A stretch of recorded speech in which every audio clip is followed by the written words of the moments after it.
Good afternoon, ladies and gentlemen, uh, children of all ages. I would like to take this opportunity to finally introduce myself. Grizzly Groove, also named, aka Joe, Joseph. If you're feeling fancy, Joey is not acceptable. My mother calls me that. And that'll be about the end of the chain. Um, I created this channel as a way to describe in the simplest yet most complex possible way that I could fathom how effects pedals affect the tone of your bass guitar. Basically. Now you can use plugins for this too, and you can tone craft it through, different software plugins, or programs, excuse me, and you can download other people's presets, and you can kind of mess with that, and you can EQs and this and that. But realistically, if you're going to be playing music professionally, or you're just going to be a hobbyist that likes something cool to collect, you're going to end up touching a guitar pedal at some point in time. You're going to see one. Somebody's going to have one. It's going to have a cool box. It's going to have a nifty design on it. It's gonna do something cool. And more often than not, you've seen one of your heroes up there, or your influences, honestly, up on stage or in a video or wherever, and they've got a pedal board. It's just the matter of the fact. And for a lot of us like me that are getting older, I mean, I started playing around 13-ish when I picked up a bass for the first time, and I'll be 32 in April. So it's been a passion of mine for that long, and I've been playing consistently and inconsistently that long. A lot of different styles, a lot of different projects, a lot of different ideas, things that I never really had the confidence to just share. A lot of the ways that I advertise these videos, I end up just kind of going about it organically. More so offering advice than shoving a video in your face and being like, "Look at my cool pedal." I every guitar pedal video I watch or have watched is in essence that it's a guitar pedal video. Like, it's for a 6-string electric guitar, and they are in tune to the frequencies and the octaves of a 6-string electric guitar. Typically not even in standard tuning, typically dropped depending on what you're playing. Me being a metal bassist and a metal fanatic, honestly, I know all about drop tunings, this and that. As I mentioned before, that mini bass that I've been playing, the Hofner, I mean, it's in standard tuning. So I'm doing all of this. I'm creating all these tones. I'm doing all these different things through a 7-watt battery powered amp in my backyard, with one, especially in the HM2 video. And it doesn't matter if it's an HM2. It could have been anything. It's just the HM2 is extremely popular, and no one's really gone about explaining what the damn thing actually does. I mean, there's not one video that's like, "Oh hey, but you could do this," or "Oh hey, but you could use it for this." It's just like, "Oh hey, let's go ahead and crank every knob and just crush it with distortion, and it's just going to sound like shit, and we're just going to blast on that because somebody did it in the 90s." That's not what guitar pedals do. That's not what processing is about, and that's not what a multi-effects pedal is able to do, when you know how to use it. So for me, I kept looking everywhere when I was looking for inspiration in it, and I kept looking for somebody aside from Cliff Burton and that era, just because of the age of the pedal. They only built them from 83 to 91, and they discontinued this model. Boss is planning on making a Wazacraft version this year, which I'm excited about. I really want to get a chance to plug it in and check it out. But anyway, I hadn't been able to find myself a bass version. Anybody to plug a bass into it and be like, "Well, how do I create those tones? How do I do this? How do I do this? What's even possible?" And the first thing I did was, like everybody else, when I got one, I actually ended up getting mine. A buddy of mine across the street used to own a used to own a music venue, and he had it laying in his garage, just laying there. He gave it to me for free. He was like, "Here you go, man. This is cool." I was like, awesome, because he knew I played bass. He knew I played guitar. We talked about it. His nephew actually plays bass, and I'd offered to set it up for him, if he decides to get back more serious in it. It's got a Squire P bass, which is nothing wrong with that. It's just dirty as shit and sitting in the garage, and it needs a setup and some strings, but nothing that can't be taken care of. Bass strings are actually incredibly easy to change. If you have any questions about that, or how to do it right, or how to adjust your bridges or whatever. Just let me know. Ask, please. The only stupid question. My mom always, my mom has always said this to me. The only stupid questions are the ones that you don't ask. If you're trying to learn how to do something, especially playing an instrument, ask someone that plays the instrument. Don't go to a guitarist and ask him how to play bass. Okay, most of the time they're going to tell you, oh, well, it's just these top four strings and it's easier and it sounds a little deeper, but it's a super easy instrument. It's like dummy, it's like, you know, guitar for dummies. It's not, folks, it's not. Um, the bass guitar is an entirely different arrangement of chords, or I'm sorry, of notes. The scales are entirely different. There's not as much, quote unquote, to play, um, being that it, in essence, is four octaves. That it's four notes that span four octaves, and they infinitely repeat at the 12th fret. So technically, if you want to, and you want to learn, your entire fretboard, you can either pick. Do you have big hand? If you have big hands, like this guy, all right, you're gonna want to go with anything from the first fret down to the 12th. And if you got small hands, lady bassists, tiny hands mans, um, the 12th through 24th will teach you literally every fretboard note location, without having to, worry about the big reaches. You're just going to be in a higher octave, too high. You're going to be in two octaves higher than you would be if you were in the first through 12th. So with that, it kind of eliminates the need for your basic chord progression structure that you would normally learn. Um, as far as with a guitar, you don't need the goofy fucking, doing all this shit and one over here and fucking all this. There's none of that. It's not. It's really not. Um, it's simpler in a way, but simple is complex. Well, like guitar tone. If you're playing a bass, you are playing a support role in a band mix or a studio mix or anything. You don't necessarily have to play a support role. I mean, you got Geddy Lee, you got the guys from Pig Destroyer who play two. You've got a lot of dual bass metal bands out there now that just run two bass guitars as lead guitars, basically. And they have a lot of really, really cool tones that you wouldn't think as a bass. But obviously, as I've proved and they've proved over the years, it is entirely possible. I can do it on a four string. I don't really have to do, I don't need a six string bass. I don't need a five. I mean, if I want to, cool. I would like a nice five string bass. I just haven't narrowed down which option I'm going to use. But I do have my eye on a few. So, let's see, where was I even at? Fuck me. All right. Yeah, I'm able to do it on a four string. And currently, as we sit, I know you guys have seen me play, a goofy mini bass on a mini rig, if you will, just an amp and an effects processor and a bass. It's a Hofner shorty bass.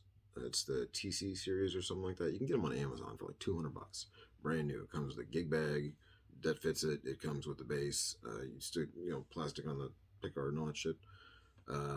Next move would be to the Boss Mini Katana. Again, 7-watt digital kind of solid state amp combo.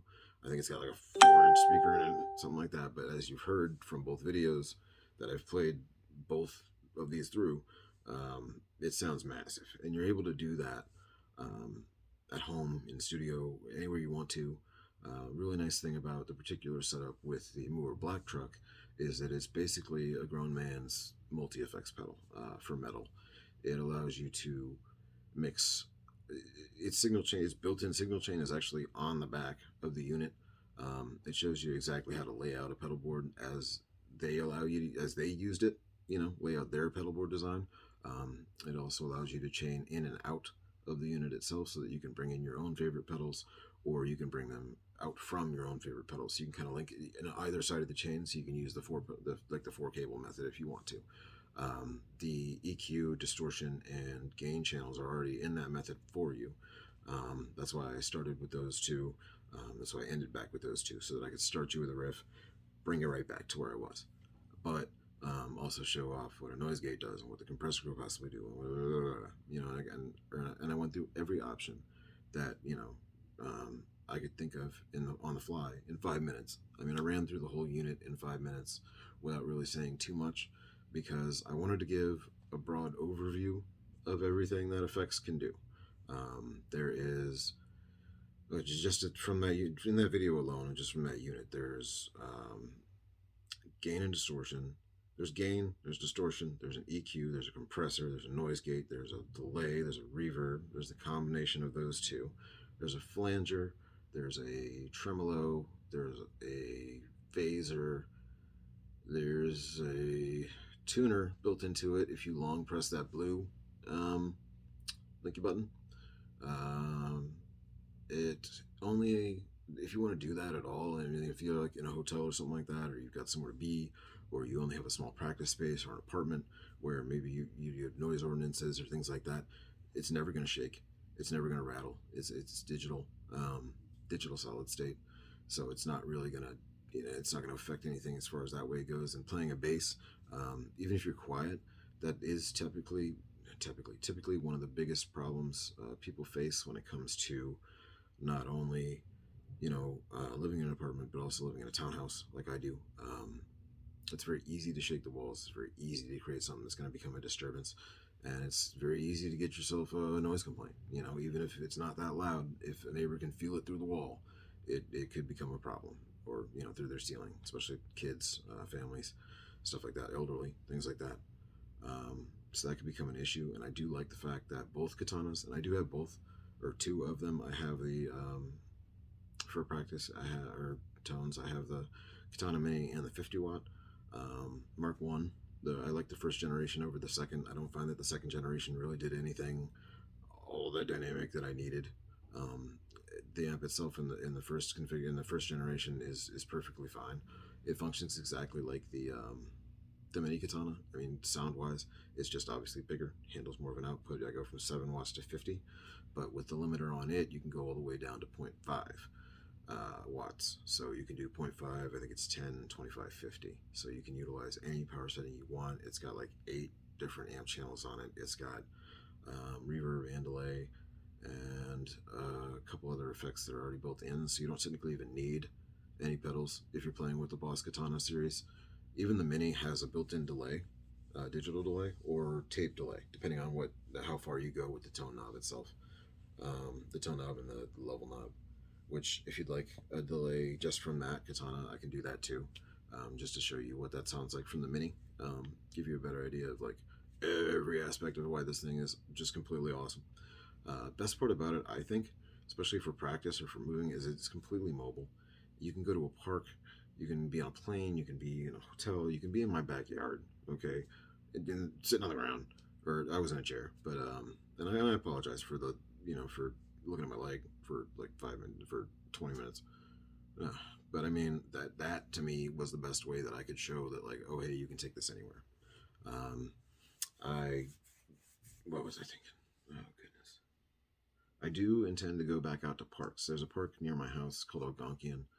Um, Beautiful. They have this boat dock that they use for the rowing teams and stuff like that. It's like a plastic, heavy durable plastic boat dock that they use, and it goes and sits down right along the Potomac River.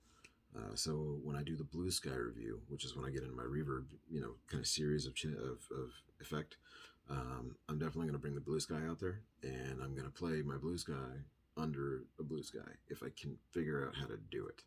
The only issue with that is that typically with Strymon pedals, you do have to plug it in. If I can find some kind of external power unit, I will definitely do that. Otherwise, it's probably going to be under the blue sky in my backyard because I have an outlet. So either way, you're going to see sky. We're going to do sky. It's going to blue sky. You know what I'm saying? I also have the Walrus Audio Fathom, so we can go from the blue sky to the ocean if you want to do that, because reverb is so versatile. There's so many options. There's so many different ways to play it, and you can pair it with pretty much any effect you want to, and it'll make it not necessarily more awesome, but it'll make it more awesome. As far as tube amp wise, I do have a 1974 acoustic 150 head. Um, it's actually built. It was built, or at least the ad says it was built back then for guitar and bass, so you can play either way through it.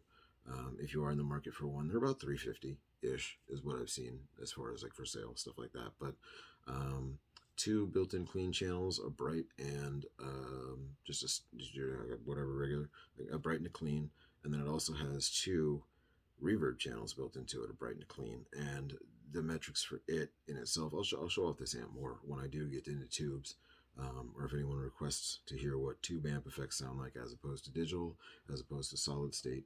I mean, I do have options for all three here at the house. And it's, it sounds kind of crazy, but hold on a second, if you will, even in this little room. All right, so let me get you a light here. Boop. Wrong one. All right, so we are in my family's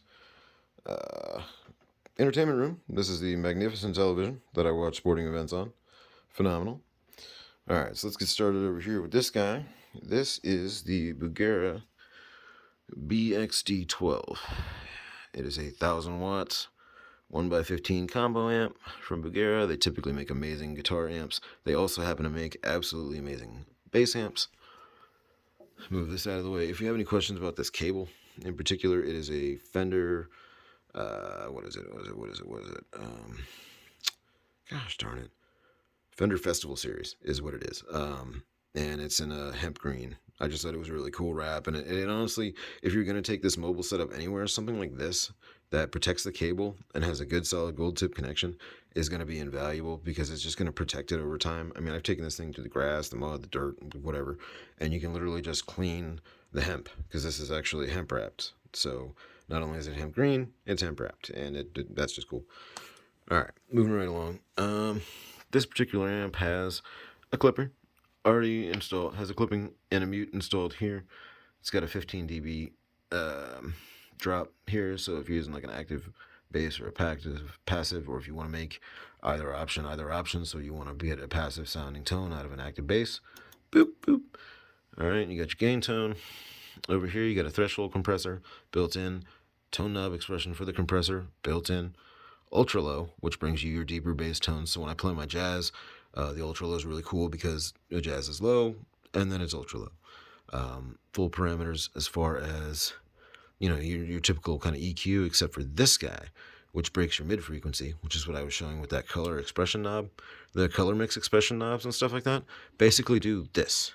This is what we're looking for. This is what we want to create guitar tones with a bass.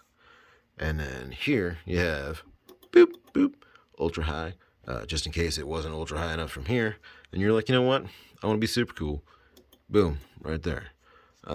Another neat feature about this thing is it only weighs about 50 pounds. It's fuzzy. And when you turn it on, you get a nifty orange light. Who doesn't like nifty lights? As pedal enthusiasts, we do like things that have nifty lights. So there's that amp right there, but I do have this solid state showing digital solid state again, or solid state in itself, I guess. It's a combo that I can use, which is more modern, which is going to give us better metal tones, reverb tones, cleaner tones, and allow me to modulate without any kind of added distortion from the amp itself. This thing's brand new. I got like 10 hours through it. It's just been sitting here. Again, you can get one brand new for like $350. I ended up trading and getting this thing for free, pretty much, because I trade gear all the time. So really, I don't remember what I traded for it at the moment, but I got it for free, and it's awesome. The guy that had it before me never even used it. It's flawless still. Moving right along, P-Bass. Currently, I got this again in a trade. I actually traded a DD200 for this bass. Squire Affinity, nothing too crazy. Restrung it with the same strings I use for my jazz bass. I use the Ernie Ball Hybrid Slinkies, the custom size set. It's just my favorite set. It's the most versatile. It gives you like tone options between flat and round wounds, and that's something that just on a bass is really cool, especially if you're crafting tones. It gives you a little bit more option wise. This is an awesome pin that I had from a tattoo convention, which is now covering the Affinity, because I mean, whatever. This bass, though, is probably going to get those new Billy Sheehan pickups, the gold ones, because they look awesome. Alright, this guy will be featured shortly in my next video. This is just like a full introduction to me and what I'm doing here. Moving right along to the next option we've got the Vox Mini Super Beetle. This thing is badass. If you haven't heard of this, please, Guitar Center sells them for like $350. You get a matching cabinet, with the Union jack on it. Excuse me. We got built-in tremolo and, you know, obviously your gain you're going to get out of a Vox treble bass. Okay, tremolo and reverb built into it. It's tube. It's pretty badass, really. See what we got here going on. Speaker outputs like normal. Impedance control, so you can go from, you know, different ohms to different wattages. You can go up to 50 watts with this little thing. A flattened DPQ, which is humongously helpful when you're playing a bass. DCN, you know, obviously with 19 volt, because these jerks like to make it that way still. Eco on and off, which kind of gives you a little bit less feedback as far as the tube efforts go, and then you have a headphones and line in, which is super helpful because, I mean, it does get loud. This thing is tiny, but it's huge. This would be Katana Mini, as we know. Oh man! All right, better example of the Katana 50 Mark 1. So we've got all of our amp types, gain, volume. I just took the little handle off because I stacked stuff on top of it. I have the handle. I mean, it comes with one just like the Mini. Equalizer here, which is really nice to have too. Effects, and they're separate things. So we have a boost, we have a mod, we have a delay, reverb, and the delay has a tap tempo, which is really, really cool. So it's like 1, 2, 3, 4, 5, like 6 pedals in one, and then like built into it. And then if you go to the FX setting past delay, it'll amplify whatever effect you have coming into it on the first line of the chain. Over here, like I was talking about, master volume for all of it, which is super handy, as we all know, and the impedance control, which takes you from a standby to 0.5 to 25 to 50 watts. Also has programmable channels and tones, so if you find something you really like on the first channel, boom, set it. Second channel, boom, set it. And if you hit this panel button, some people have had issues where they think that there's something wrong because you get stuck, you accidentally push yourself into one of these preset channels and it won't do anything else but that. You're going to want to hit the panel button. Panel is going to bring it back to this so that you can control your tone again. So if you get stuck on 1 or 2, press panel. Moving right along. Okay, my jazz bass. It is a 2015 special edition Mexican jazz bass that I went ahead and purchased because I've always wanted a jazz, and I had one before, and then I traded it. It was a Squire. It was awesome, but I ended up trading it away, and I didn't have it anymore, and I really missed it. And jazz is honestly the instrument that I started on, or not started on, but I was inspired by watching. Mom took me to my first concert, which was Red Hot Chili Peppers and Foo Fighters at Nissan Pavilion. It used to be Nissan Pavilion. It's Jiffy Lube now, for anybody in the area. But that was a phenomenal show. I got to see Flea do his thing. I got to see the Chili Peppers do their thing. That was pretty cool. And just, you know, getting to do it with my mom was really awesome. And it just kind of made me fall in love with the jazz bass itself and everything that it does. This guy under here, the silver cab, is actually a 1977 Fender Super Twin. I would definitely recommend looking into it or looking at videos or whatever. This is the amp that Ted Nugent used back in the late 70s and early 80s. The Super Twin and the Super Reverb, I believe he used too. But he used this one a lot to get his distorted tones, and I am obviously missing the actual amp portion of it. The whole chassis is what it's called. It's the device that sits in here with the knobs, you know what I mean? So I'm basically using this as a dummy right now. It's got two 70s Fender Lead 70 Eminence pickups. No, it's got two Eminence Lead 70 pickups in it, right? Speakers in it right now that I have that are paralleled. That's basically using this as a dummy cab for this. So I have all the functions of a twin reverb basically in this. So that's what that allows me to do. And for right now, while I'm here, like I was talking about before, move this guy out of the way. Boom boom right over here. We got the bright channel in number 1, or no, the clean channel number 1, bright channel number 2, a bright switching for either one. You can go, you know, dark or bright on either of those two. Over here, volume treble bass for those two. Over here, we got two more, same idea.